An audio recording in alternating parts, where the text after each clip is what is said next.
What is up, Instagram Live? What is up, Facebook, YouTube? Nice to see you all, no matter where you're seeing this. I would love to, kick the tripod. It's probably not a good idea. No matter where you are seeing this, which platform, whether it's Facebook, Instagram, YouTube, I would love to know, number one, where you're tuning in from. Number two, I'd love to know three things you're grateful for in the world today. What is up, friends? Welcome, welcome, welcome. Very cool. I just saw my dad. Very neat. I just saw him as well. Tracy, welcome back. Nice to see you. Olaf, friends. Lake Havasu, very cool. Welcome, Danny. Hello from, well, that's one way to leave a cliffhanger. What is up from Toronto? Floyd's sister. What's up, Floyd's sister? South Africa. Nice to see you, Jumbo. What's up, the Hive? Australia's in the house. Welcome. Good day. Good morning. Boise, Idaho. Very cool, Joey.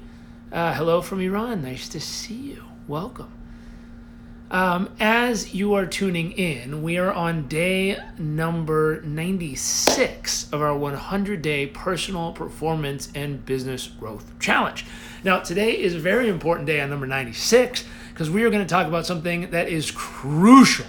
Hey, what's up, friends in Nicaragua? You guys doing safe down there? Hopefully doing well and healthy and happy. We're going to talk about something that's crucial if you want to have a healthy relationship with any human being out there, any human being. So if you want to have a healthy relationship with any human being out there, there's something y'all need to understand. And I'm going to ask you to share this with every human you know.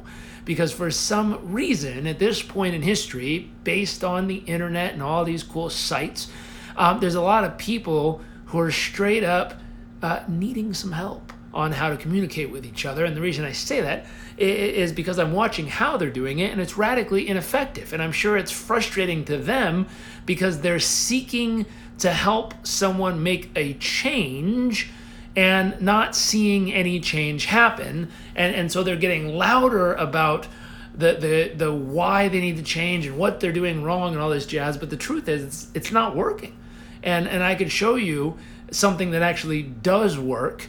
But in order to do this, you got to realize that what I'm about to share with you is based on the research of what works. You could do it any other way you want.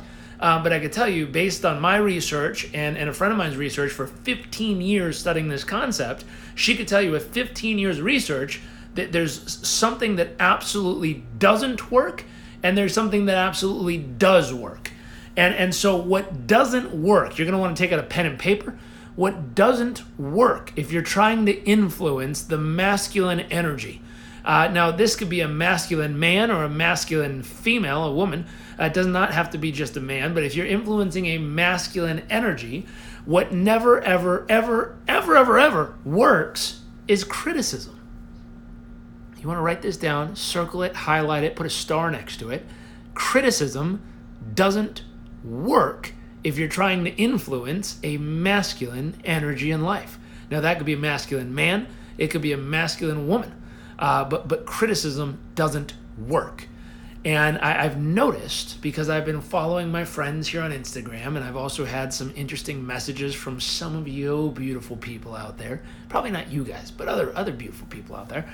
And it's just a straight criticism of what they don't like, what is wrong with something, why I'm missing something. I posted a picture a few days ago of a group of 6 men and 6 women who started later in life who then succeeded. And I got a message from a young woman who says, yeah, this is great, but could you try being a little bit more diverse? I mean, there's only one Asian woman in here and she didn't really earn it. So if you could please, be more diverse in what you're doing. I wish I could shake every white man and let them know. And I'm like, whoa, what in the world? This criticism honestly seems to have nothing to do with me. And it's not going to be helpful. I just blocked the person because I don't have time for that. If there's a genuine question or something she honestly feels could be different, or, hey, I saw what you did. Would you mind including something else? No problem. Love to improve. Love to be better. But when it's a long message of just a bunch of criticism, gone. Dunzo. No time for that. It's just a distraction from all the good stuff we're doing for you guys. And so instead of criticism, and I'll tell you where criticism has worked in the past, but even there it's not working really well anymore. When a group of people who have feminine energy, when they get together, and it could be a group of women, could be a group of men, but if they're all in feminine energy, meaning open and flowing and free and alive and this stuff, when they get together, if let's say there's feminine women getting together, which is normal, it's part of life, so they all get together, and as they kind of gather in their group, they all got dressed up pretty for whatever, and can you let me in? I locked myself out. My wife has seemed to lock herself out. So we're going to go on a quick journey, and we're going to let her back in the house. I'm glad she found me on here, so let's see what's going on. I lost my keys. There she is. Sorry. Did you lose your keys? Or did you forget your I think keys? I did. And now I you're... think I dropped them somewhere. You dropped Sorry. them? Oh my gosh. I'll find them. Okay, good luck. Okay, so she's going to find her keys, and we're going to go back in here and continue this conversation. It's a brief little moment from my wife there. Let's see. So where were we in this conversation? So criticism, where it used to work in the past.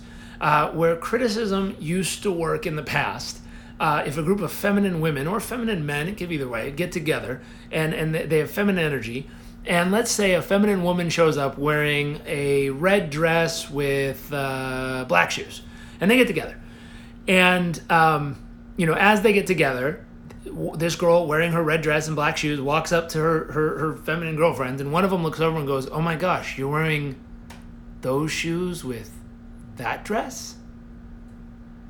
Now, ladies, help anyone out who doesn't know the answer to this. What is the likelihood that she will ever wear those shoes with that dress again? Just give us a hint in the comment section. If she received that kind of comment, meaning she walked up wearing that dress with those shoes, and some girl in the crowd looked at her and went, "Oh my gosh, you're going to wear those shoes with that dress?" What's the... So here we go. She will never... Here we go. Danny, never, unlike... Steve is a man. He says, unlikely she'll do it again. But the women are saying, never will she wear that outfit again. It's pretty clear. Now, Steve, I'll throw this one to you. If you showed up in my house, and it's two masculine guys, and I walked over, and I went, "Oh shit, you're going to wear that shirt with those shorts? Come on." Now, watch this. With masculine energy, what is the likelihood that dude is going to wear that shirt again the next time specifically I show up at the house? Well, I'll tell you, it is, as a man, it's extremely high. What does that mean? If another dude criticizes me about the shirt I'm wearing, I'm going to go get that shirt every single time he comes to my house, and I'm going to be wearing it. And be like, "Oh, nice to see you. What do you think of this shirt, huh?" And I'm going to rub it in his face every damn time he comes around. So let me give you a hint. Criticism doesn't work on us. If anything, it causes us to want to do it again and again and again, which can become extremely annoying if you're actually trying to help us be better. So as a masculine man or a masculine woman, both have masculine energy. There's I think it's changed recently. It used to be women were feminine and men are masculine, and I think that's changed. There's plenty of feminine men nowadays, and then there's plenty of masculine women nowadays. It's blending really well, at least in the U.S., in other countries too. And so what happens is if you try to criticize masculine energy, regardless of the sex of the human, a lot of times you're going to cause them to want to throw it in your face. And so what happens here is, let me give you a better way to influence someone if you see a way they could actually be better. Because some people out there are actually trying to help someone be better. The problem is they're using a radically ineffective way to do so. So just like you wrote down criticism and you highlighted it, starred, circled it, and write equals doesn't work, let me show you something that works. You want to write this down. Praise and appreciation. Praise and appreciation. This works like a charm. Now, how do you do it? Let's say that one day someone happens to post a picture that's a little bit more inclusive than any of the other pictures that have been posted. Just a little more inclusive. And it's like, hey, my goodness, he moved in the right direction. He got 2% better than yesterday. Here's all you need to do. Send a message that says, my goodness, I've looked over your page and I was worried because I didn't see as much inclusivity as I would have hoped for. But I got to tell you, that last post, you nailed it. Good work. Keep doing that. I really appreciate the fact that there were more women than most of the time. As a matter of fact, I appreciate that there was even a woman of a different nationality. That was really cool. I like that. You should do more of that. I would go, my goodness. People out there in the digital world like it when I post something like this. My God. Hey, team, find more stuff like this. I'd like to post it because people really appreciate it. And someone sent me a little note to say, hey, that was great. Could you do it again? My God, I'd love to do that. Send some more.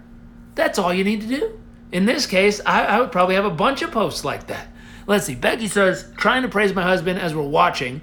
Now I'm just being sarcastic, no win. So for both of you, if you're really there, let me give you some insight.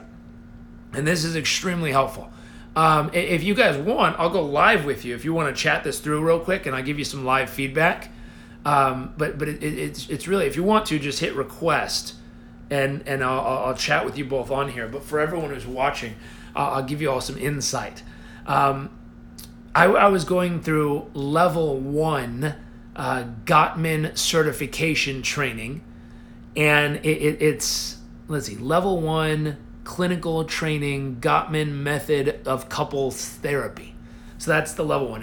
The majority of the people in the room were all marriage and family therapists. I am not a marriage and family therapist, but I was in that room learning, and I actually signed up for level 2 Gottman therapy as well. And there's a piece when I was there.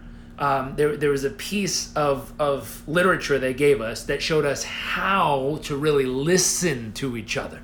Most people, when we listen to each other, are a level 1 listener, which means we listen long enough until we can literally jam our words in between the next words the person are trying to say, which means we're not even listening. We're literally listening for the gap so we can just like plop our words and thoughts in between their breath of air. This happened every now and then to my wife and I. She would be talking, and the moment she went, I'd go, yeah, blah, blah, blah, blah, blah, and start talking. And she'd be like, ah! And she would do it to me every now and then. And we'd be like, oh my gosh, we weren't even listening to each other. We were waiting for a pause so we could insert our ideas. That's not listening. Level 2 listening is you're listening, but you're only hearing the words. You're only hearing the words they're using. And the words is only 7% of communication. So we're only listening to the words. We're missing their body language. We're missing how they're feeling. We're missing what they're not saying. We're missing the tone and the tempo and the pitch. We're missing all the other elements of conversation. But level 2, we're only listening to the words. So we're getting 7% of what they're trying to communicate. And then level 3, this is where the magic starts to happen. This is where you're listening to the words, the tone, the tempo, the pitch, the emotion. You're listening, you're watching their body language as they're telling you something. You're watching what they're saying. You're paying attention if they're leaning in or if they're leaning back.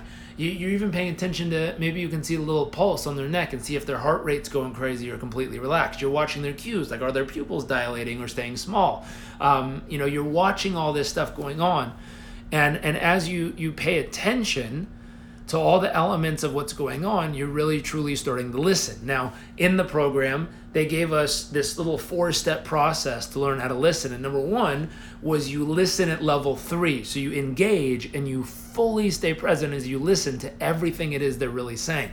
Now, as you're engaging and listening, you want to be able to repeat back some of the things they're sharing with you so that you're both hearing it. And it sounds like what you said was, and repeat some of it back and let them verify. If they go, no, that's not it. Say, okay, can you clarify and verify for me? And they go, yeah, you got it. And okay, great.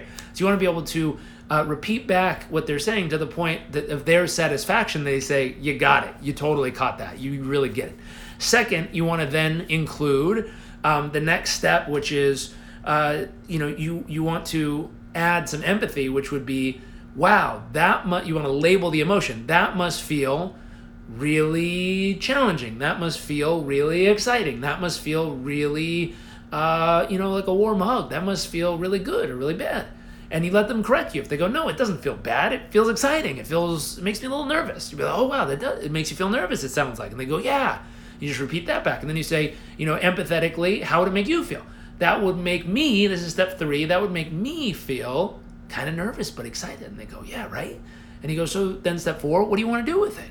So step 1, listen deeply and repeat back what you heard to their satisfaction. Step 2, you then say, you empathize with, you label an emotion, how that must make them feel. Step 3, you then empathize of how, and say how it would make you feel. And then step 4, what do you want to do with it? Now, in the beginning, when I first learned this, I remember I got so excited because kick the thing again. I got so excited, and I came home and I was just waiting for my wife to share something with me, which she always has something to share. So she started talking, and I was like, I'm ready. And I waited and waited and waited and waited and waited and waited. I'm just kidding. And she kept talking, and then eventually she got done with the share, and I was like, oh. And I said, it sounds like, hold on, let me do it how I did it. It sounds like, and I repeated back some of what she said, and she looked at me and she goes, what are you doing? And I said, that must feel really, and I threw an emotion on it, and she's like, what in the world are you doing? And I went, because that would make me feel, and she's like, why are you talking like a robot? I'm like, what do you want to do with it? She's like, can you please stop this? Honestly, that was just weird. She's like, you sound like a robot. You're doing it again. You're doing that weird thing. And I started laughing. And I was like, okay, cool. Let me try it again. So the next day she said something. I did the same thing. And it was very robotic in the beginning. And then she tried it again. I said the same thing. And pretty soon she would literally make fun of me. She'd be like, are you doing it again? My God, can't you just listen? And I finally stopped. I was like, whoa. I need to ask your permission for something. She said, what? And I said, can I suck at this in the beginning? Can I literally just be horrible at this? Can I literally be like the worst human on earth at this for literally like 30 days? Can I just literally suck at this for 30 days? If I can be horrible at this for 30 days, then I guarantee I'll do it enough times in 30 days that by next month I'll be okay at it. And if you give me permission to suck at it and then become okay at it, I promise within 90 days, I'll become really good at it. And after 90 days, if you still give me permission to keep practicing, my God, when I get to 180 days of this, I will be fantastic at it, and it'll be one of the greatest gifts we can give each other in our relationship. But I need your permission to royally suck at this for the first 30 days so I can give so much effort to this and I can practice so much that we have a chance, a fighting chance in the future in our relationship to really be great at this. And I said, all I need you to do is give me a little praise and appreciation when you see me trying. That's all I need. And if you give me a little praise and appreciation, a little cookie to say, good job, if you give me a little cookie every time I try, I promise I'll keep practicing until I get great. And so going back to the husband and wife, who the wife is trying, and you're her husband, give her permission to be horrible at this for the next 30 days. Give her permission to be so ridiculously odd and strange and weird and goofy and silly and just flat out suck at it. And if you give her permission to just suck at this, and be horrible at it long enough, what'll end up happening is she'll start to get good at it. If she gets good at it, my goodness, you'll have an opportunity to really have something amazing in your relationship. So this Thank you. is my wife who... I found him. Say hi. She found her keys. They were on the counter. You have a kiss? Sorry. I'm so okay. sorry. Have fun. This is a great lesson. I love this topic. And so, if you give each other permission to be horrible at it long enough, it's kind of nice out today. A little cloudy. If you give y'all permission to be horrible at it long enough, but you keep practicing and just really truly honoring each other for trying, you'll have a chance at an incredible relationship. And there's very few people on earth who put that much effort in and who are willing to do the work with you. So, if regardless, if you're the husband or the wife or the spouse or whatever, give each other permission to suck and support each other and egg each other on in a healthy way. Like, come on, you're great at it. Keep trying. You're getting better. 4 out of 10. That was horrible, but you are improving. Like, have fun doing it. Have fun being silly with each other. Have fun getting better at it. Because at some point, you'll become world-class at it. You'll go from sucking at it to becoming okay, to becoming good, and eventually you become world-class. And when you become world-class at it, it'll dynamically change your relationship. So today's topic, day number 96, I believe this is, of our 100-day challenge, criticism doesn't work. In this video, I hope I shared with you a few tips of how to get beyond that. Swap out any criticism you have for your partner. Or any relationship you have with praise and appreciation, and watch what happens. You'll get way more effective results that way, and you'll actually really enjoy the process. So God bless. Have a great day. I'll see you guys tomorrow for day number 97 of our 100-day personal performance and business growth challenge.